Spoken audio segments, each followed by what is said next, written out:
Hello and welcome everyone. My name is Yugal Vijay Bhaisare, lecturer in Mechanical Engineering Department from NIT Polytechnic Nagpur. मैं आप सभी का welcome करता हूँ lecture number 15 में। और आज हम पढ़ने वाले हैं पेपर एब्जॉर्प्शन सिस्टम। तो चलिए स्टार्ट करते हैं। ये रहे आपके डिपार्टमेंट के विजन और मिशन। आप वीडियो को पॉज कीजिए और इन्हें पढ़ लीजिए। आई होप सभी ने ये पढ़ लिया होगा।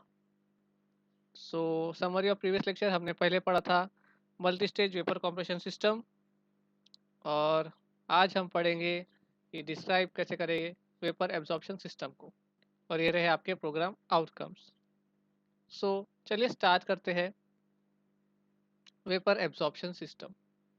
सो वेपर एब्जॉर्प्शन सिस्टम जो होता है ये भी वेपर कंप्रेशन सिस्टम की तरह ही होता है, बस इसमें चार कुछ अलग कंपोनेंट्स लगे होते हैं।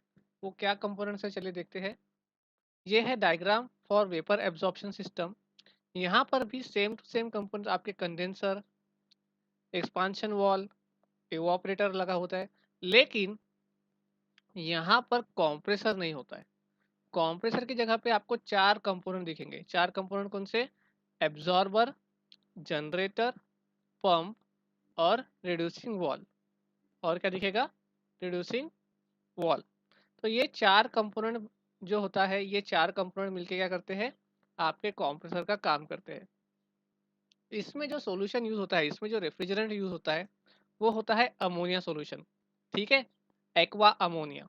इसीलिए इस सिस्टम को एक्वा अमोनिया सॉल्यूशन सिस्टम भी कहा जाता है। ठीक है, एक्वा अमोनिया सिस्टम भी कहा जाता है।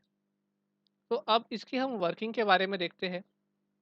वर्किंग में क्या होगा कि इवोपरेटर से जो अमोनिया वेपर, अमोनिया क्या आएगा? वेपर आएगा। वो सबसे पहले कहा जाएगा एब्जॉर्बर में। कहा जाएगा एब्जॉर्बर में। एब्जॉर्बर में कुछ नहीं है, एब्जॉर्बर में आपका वाटर होता है। ठीक है, क्या होता है? वाटर होता है। अब वो वाटर क्या करेगा? अमोनिया को एब्जॉर्ब करेगा। बेटा वाटर की प्रॉपर्टी होती है, क्या प्रॉपर्टी होती है? कि वो अमोनिया को पूरी तरीके से एब्जॉर्ब कर लेता है। ठीक है, और वहां पे क्या बनाता है? वो एक्वा अमोनिया। एक्वा मतलब क्या होता है? वाटर। तो यहाँ पे क्या बनेगा आपका? Aqua ammonia. और ये बनेगा आपका स्ट्रॉन्ग सॉल्यूशन। कैसा सॉल्यूशन बनेगा आपका? Strong solution. ये स्ट्रॉन्ग सॉल्यूशन पंप के थ्रू क्या होता है? जनरेटर में जाता है। कहा जाता है जनरेटर में। पंप क्या करेगा? उसका प्रेशर बढ़ा देगा और कहाँ भेज देगा? उसको जनरेटर में भेज देगा। यहाँ पे कौन सा सॉल्यूशन गया बेटा? आपका स्ट्रॉन्ग सॉल्यूशन। क्या नाम है उसका? Aqua ammonia. ठीक है, यहाँ पे क्या होगा? जनरेटर में वो थोड़ा सा हीटअप होगा, और हीटअप होने के बाद यहाँ से अमोनिया वेपर, अमोनिया वेपर कहाँ पे जाएगा? कंडेंसर में जाएगा। यहाँ से क्या गया था? आपका एक्वा अमोनिया। और यहाँ पे क्या जाएगा? आपका अमोनिया वेपर। और जो भी आपका जो वाटर बचा है, जो भी आपका वाटर पार्टिकल जो बचा है, वो रिड्यूसिंग वॉल के थ्रू कहाँ पे जाएगा? एब्जॉर्बर में जाएगा, जिसको हम क्या बोलेंगे? Weak solution. वीक सॉल्यूशन क्यों बोला हमने? क्योंकि इसमें वाटर का परसेंटेज ज़्यादा रहेगा एज कंपेयर टू अमोनिया। ठीक है, फिर से रिपीट कर लेता हूँ। देखो, अमोनिया वेपर जो इवोपरेटर से आ रहा है वो काय में जाएगा? एब्जॉर्बर में जाएगा। एब्जॉर्बर में क्या होता है? वाटर होता है। वाटर क्या करेगा? अमोनिया को एब्जॉर्ब कर लेगा और क्या बनाएगा? Strong solution. किसका? एक्वा अमोनिया का। उस स्ट्रॉन्ग सॉल्यूशन को पंप क्या करेगा? जनरेटर में भेजेगा। जनरेटर क्या करेगा? उसको हीटअप करेगा, और हीटअप करने के बाद वहां पे जो वेपर रहेगा, वेपर चले जाएगा कंडेंसर के पास में। और जो भी लिक्विड रहेगा, जो भी वाटर रहेगा, उसको हम क्या बोलेंगे? Weak solution. Weak solution through the reducing valve कहाँ वापस आ जाएगा? एब्जॉर्बर में वापस आ जाएगा। फिर ये जो अमोनिया वेपर है कंडेंसर के थ्रू कहा जाएगा? रिसीवर में। फिर वही एक्सपांशन वॉल, फिर वही इवापोरेटर, और साइकिल क्या रहेगी? ये कंटिन्यूअस चलती रहेगी। ठीक है, तो यहाँ पर देखिए हम कंप्रेसर की जगह पे ये चार कंपोनेंट्स का यूज करते हैं, और इसमें हम ammonia as a refrigerant use करते हैं। एग्जाम में बहुत बार आपको पूछ सकता है कि in which system we are using ammonia as a refrigerant. तो आपको वेपर एब्जॉर्प्शन सिस्टम के बारे में उसमें लिखना पड़ेगा और उसको एक्सप्लेन करना पड़ेगा। डायग्राम बनाइए, एक्सप्लेन कीजिए, बहुत ही सिंपल है। ठीक है, आई होप सभी को ये समझ में आ गया होगा। तो चलिए आगे बढ़ते हैं। आगे देखते हैं प्रैक्टिकल वेपर एब्जॉर्प्शन सिस्टम। तो हमने जो अभी वेपर एब्जॉर्प्शन सिस्टम पढ़ा, ये प्रैक्टिकली पॉसिबल नहीं होता है। क्यों पॉसिबल नहीं होता है? क्योंकि इसमें कुछ ऐसे कंपोनेंट्स की हमें आवश्यकता पड़ती है जिसके जिसके वजह से जिसके बगैर VR system, vapour absorption system जो है वो रन नहीं कर पाता। वो कौन से कंपोनेंट है? सबसे पहला होता है हीट एक्सचेंजर, दूसरा होता है एनालाइजर और तीसरा होता है रेक्टिफायर। अब ये क्या होता है, चलिए इस डायग्राम के थ्रू देखते हैं, एक स्कीमेटिक स्केच के थ्रू देखते हैं। ठीक है, देखो यहाँ पर फिर से वही कंपोनेंट्स है, absorber, pump, reducing wall, generator. लेकिन जनरेटर के बीच में क्या लगा दिया मैंने यहाँ पर? Heat exchanger. यहाँ पर ये देखो जो लाइंस दिख रही है आपको, ये क्या है आपका? एनालाइजर। और यहाँ पर एक लगा है मैंने रेक्टिफायर। ठीक है, अभी चलिए बेसिक से आपको बताता हूँ क्या होने वाला है यहाँ पर। मैंने आपको वेपर एब्जॉर्प्शन सिस्टम समझाया। वेपर एब्जॉर्प्शन सिस्टम से क्या होने वाला है? यहाँ पर जनरेटर से आपका क्या निकलेगा? अमोनिया वेपर निकलेगा। अमोनिया वेपर निकलेगा। लेकिन क्या होता है कि कभी कभी जनरेटर से कुछ ऐसा अमोनिया निकलता है जिसमें वेपर ना होते हुए उसमें लिक्विड कंटेंट्स भी रह जाते हैं। अरे होगा ना, क्योंकि वहां पे अपन क्या भेज रहे हैं? अपन वहां पे भेज रहे हैं लिक्विड प्लस अमोनिया, मतलब एक्वा अमोनिया। तो होता है कभी कभी कि वहां से लिक्विड अमोनिया पास ऑन हो जाता है, किसके पास चले जाता है? कंडेंसर के पास। अब आप सोचिए कि लिक्विड अमोनिया अगर कंडेंसर के पास चले गया तो कंडेंसर क्या करेगा? उसको ठंडा करेगा। और वो ठंडा लिक्विड अमोनिया जब आपके एक्सपांशन वॉल में जाएगा तो वो क्या हो जाएगा? और प्रेशर रिड्यूस होने की वजह से और ज़्यादा ठंडा हो जाएगा। और ज़्यादा ठंडा हो जाएगा तो क्या हो जाएगा? फ्रीज हो जाएगा। और फ्रीज हो गया तो क्या होगा? आपका एक्सपांशन वॉल क्या होगा?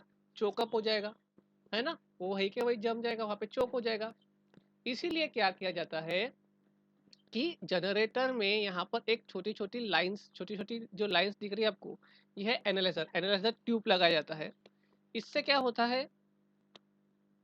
इससे क्या होता है, वो एनालाइज करेगा कि आपके जो रेफ्रिजरेंट यहाँ से निकल रहा है जनरेटर से, वो कौन से कंडीशन में है, उसमें वेपर्स कितना है और आपका लिक्विड कंटेंट कितना है। तो ये क्या करेगा? एनालाइज करेगा। तो ये काम होता है एनालाइजर का।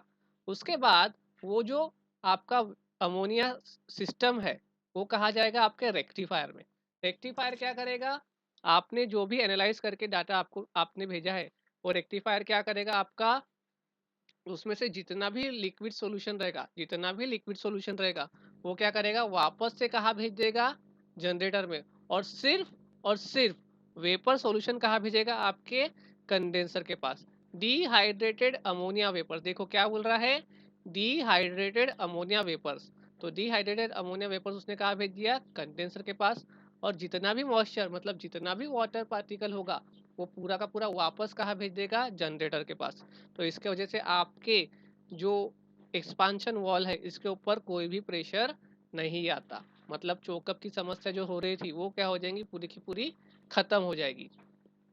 ठीक है, तो फिर वो जो मॉइस्चर है वो वापस से कहाँ चले गया? आपके जनरेटर में चले गया। जनरेटर में जाने के बाद फिर भी उसमें कुछ ना कुछ तो हीट रहेगी। जब हम इसको वापस से एब्जॉर्बर में भेजेंगे तो कुछ ना कुछ तो हीट रहेगी ना। तो क्या करते हैं हम लोग? यहाँ पे लगा देते हैं एक हीट एक्सचेंजर। हीट एक्सचेंजर क्यों लगा दिया? क्योंकि यहाँ से जो स्ट्रॉन्ग सॉल्यूशन जा रहा है, यहाँ से देखो जो स्ट्रॉन्ग सॉल्यूशन जा रहा है, ये क्या करेगा? इसकी इस वीक सॉल्यूशन की क्या करेगा? हीट एब्जॉर्ब कर लेगा। इसकी हीट एब्जॉर्ब कर लिया तो क्या होगा? इसका टेम्परेचर पहले से ही बढ़ गया। तो जनरेटर के ऊपर भी लोड बढ़ेगा क्या?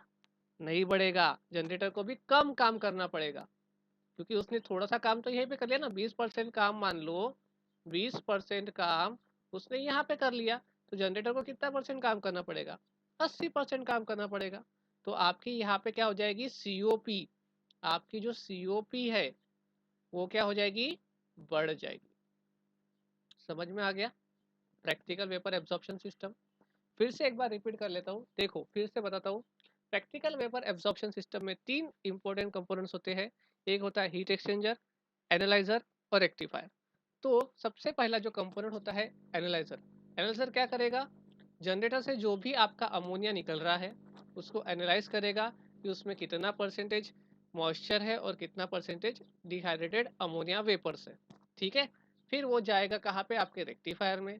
रेक्टिफायर से क्या होगा, आपका मॉइस्चर अलग हो जाएगा और सिर्फ डिहाइड्रेटेड अमोनिया वेपर क्या होगा, वहां से निकल जाएगा और वो कहा जाएगा आपके कंडेंसर में। ठीक है, फिर जनरेटर में क्या होगा, ये मॉइस्चर कंटेंट वापस चले जाएगा और जो भी विक सॉल्यूशन होगा वो कहाँ पे पास ऑन करेंगे अपन, एब्जॉर्बर की तरफ पास ऑन करेंगे। लेकिन विक सॉल्यूशन में कुछ तो भी हीट प्रेजेंट है, तो उस हीट को क्या करेंगे, हीट एक्सचेंजर के थ्रू क्या करेंगे, हम स्ट्रॉन्ग सॉल्यूशन को दे देंगे। ये स्ट्रॉन्ग सॉल्यूशन को हमने दे दिया तो इसकी वजह से क्या हुआ, जनरेटर के ऊपर का लोड कम हो गया और आपकी सीओपी बढ़ गई। और फिर से वही साइकिल चलते रहेगी कि वो अमोनिया जाएगा कंडेंसर के पास, फिर रिसीवर, फिर एक्सपांशन वॉल, फिर इवोपरेटर और वापस से क्या होगा, एब्जॉर्बर के पास वो वापस आ जाएगा। तो इस प्रकार से आपका वेपर एब्जॉर्प्शन सिस्टम काम करता है। ठीक है, एग्जाम में आपको किस तरीके से पूछा जा सकता है, एग्जाम में पूछ सकता है कि बताइए हीट एक्सचेंजर किस प्रकार से काम करता है वीआर में, एनालाइजर कैसे काम करता है, रेक्टिफायर कैसे काम करता है, तो आपको इसके बारे में लिखना पड़ेगा। ठीक है, सो वीसीआरएस वर्सेस वीआरएस, ये जो आपका डिस्टिंग्विश बिटवीन है, ये बहुत ज़्यादा इंपॉर्टेंट है, पेपर में बहुत बार आता है। तो सबसे पहले वेपर कॉम्प्रेशन सिस्टम और वेपर एब्जॉर्प्शन सिस्टम वर्किंग, किस प्रकार की वर्किंग होती है। रेफ्रिजरेंट यहाँ पे क्या होता है, कॉम्प्रेस हो रहा है ना। वीसीआरएस सिस्टम में क्या हो रहा है, कॉम्प्रेस हो रहा है। और वीआरएस सिस्टम में क्या हो रहा है, एब्जॉर्ब कर रहे हैं हम लोग, क्योंकि यहाँ पे एब्जॉर्प्शन सिस्टम लगाया हमने। ठीक है, कौन सी एनर्जी सप्लाइड कर रहे हैं, यहाँ पे मैकेनिकल एनर्जी, और यहाँ पे कौन सी हीट एनर्जी हो रही है, हीट एनर्जी। सीओपी यहाँ पे देखो वीसीआर इसकी फिर भी ज़्यादा होती है एज कम्पेयर टू वीआर के सिस्टम के वजह से, वीआर के सिस्टम के बदौलत। कैपेसिटी कितनी है इसकी, 1000 टॉर, और इससे कितनी है, मोर देन 1000 टॉर, मतलब ये ज़्यादा कैपेसिटी पे काम कर सकता है। ठीक है, नॉइस इसमें ज़्यादा हो सकता है, ज़्यादा होता है, इसमें कम नॉइज होता है वीआर सिस्टम में, क्योंकि इसके कंपोनेंट्स बहुत ही ज़्यादा शांत है, इसमें कोई भी कॉम्प्रेशन प्रोसेस नहीं हो रहा है। लीकेज जो होता है, द चांसेस ऑफ लीकेज यहाँ पर वीसीआरएस सिस्टम में ज़्यादा होगा, लेकिन वीआर सिस्टम में लीकेज का ज़्यादा चांसेस नहीं है। वीसीआरएस सिस्टम में बहुत ज़्यादा मेंटेनेंस लगता है, लेकिन वीआरएस सिस्टम में मेंटेनेंस कम लगता है। क्यों, क्योंकि यहाँ पे कंप्रेसर नहीं होता। ठीक है, ऑपरेटिंग कॉस्ट भी इसका ज़्यादा रहता है, क्योंकि यहाँ पे इलेक्ट्रिसिटी लग रही है हमें, और यहाँ पे हमें इलेक्ट्रिसिटी लग रही है क्या, नहीं लग रही है, तो इसलिए यहाँ पे ऑपरेटिंग कॉस्ट भी क्या होता है, कम होता है। तो ये है आपका कंपेरिजन, आप इसको भी अच्छे से पढ़ लीजिए। सो यूनिट आउटकम्स अचीव, हमने डिस्क्राइब किया वेपर एब्जॉर्प्शन सिस्टम को। आज हमने देखा वेपर एब्जॉर्प्शन सिस्टम और प्रैक्टिकल वेपर एब्जॉर्प्शन सिस्टम, और ये रहे आपके यूनिट आउटकम्स अचीव्ड। क्वेश्चंस किस प्रकार से पूछे जा सकते हैं कि draw the neat sketch of practical vapour absorption system and describe its working, state the functions of components of practical absorption. देखो आपको कंपोनेंट्स पूछ लिया, उसके फंक्शंस जैसे कि absorber, rectifier, analyser, heat exchanger, तो इनके बारे में आपको बताना पड़ेगा। ठीक है, advantage and disadvantage of VCRS system, मतलब आपको एडवांटेज डिसएडवांटेज लिखना है, यहाँ पे कंपेयर करना है वीसीआरएस और वीआरएस को। ठीक है, so that's all from today's lecture. अब नेक्स्ट लेक्चर में देखेंगे लिथियम ब्रोमाइड एब्जॉर्प्शन सिस्टम को। तब तक के लिए